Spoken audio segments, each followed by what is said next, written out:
We talk a lot about Maine's lobster industry and how important it is, but we rarely talk about our second biggest commercial fishery, clamming. That fishery has a story to tell, of course, and now a retired clammer has decided to write a book about it. Here's News Center Maine's Don Kerrigan with the story. For those who love them, this may be the path to happiness. Soft-shell clams for steamers, for chowder, for fried clams. No, I like raw clams. You like raw clams? Sure. Jeez. Why not? Yeah. They don't taste the same, but as far as I'm concerned, they're as tasty as an oyster.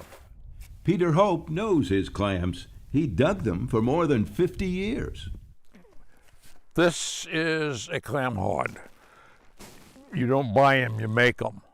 And now he's written what might be Maine's first book about the history and the work of clamming. So I was a clam digger and an historian, and I was a natural. I don't think anyone could do it any better. Pete and his book, Stuck in the Mud, are firmly rooted in this place, on the edge of the East Branch of the Pemaquid River, really a long tidal cove, where he learned how to dig clams as a teenager. Why clamming? Why is it worth a book? Well, it has been for some time the number 2 fisheries in the state, not in terms of production, but in terms of value. And still is. The harvest of soft-shell clams in Maine was valued at over $15 million in 2024, according to the Department of Marine Resources. But as Stuck in the Mud points out, clamming has also been part of a coastal culture and history most of us know little about.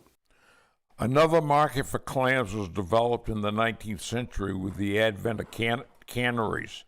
They were built in Jonesport, Brooklyn, East Machias to begin with. And then in other words, clams used to be big business along most of Maine's coast. That's hard work.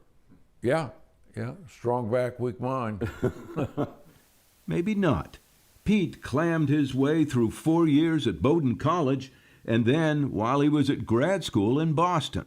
Then he began a career as a high school history teacher and kept on clamming during the summers. A lot of times I thought about quitting and digging clams year-round. I would have made a lot more money. The first years I was teaching, and that was partly because teaching paid so poorly, I was making more money in just the summer.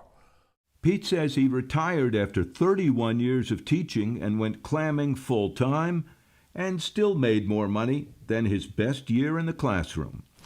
Surprising, perhaps, because he says clammers and clamming haven't always had the best reputation, but the work can still earn a decent living. I mean, I loved it. I loved it much more than teaching. Why? Freedom, being out in the water. But as his book explains, it's getting harder. He says fewer people than ever are willing to do the work, and the Department of Marine Resources says the number of clamming licenses it issues has been dropping. And there aren't as many clams out there. Back in the mid-1960s, Maine's clam harvests were close to 18 million pounds a year. By 2024, it was down to less than a third of that. The prime cause, say scientists and clammers like Pete Hope, the invasion of the predatory green crab. And this is a slop hole for digging soft mud or digging through old diggings. His book includes talks with dozens of diggers who have watched the decline, but are still doing their best to hang on. I asked everyone that I interviewed, how long do you expect to keep clamming?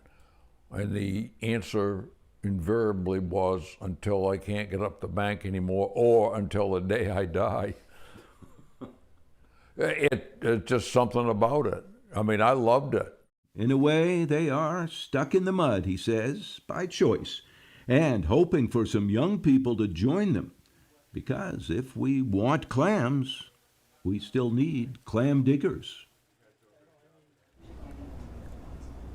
That was Don Kerrigan reporting. If you're interested in that book, which is self-published, by the way, we have contact information on our website. For the record, Don says he tried digging clams once in high school. He says it probably lasted about 30 minutes. It's hard work. Fair enough. It is. It is like that bending over. Right, constantly. That's a lot of work. Ryan Breton has your chilly forecast.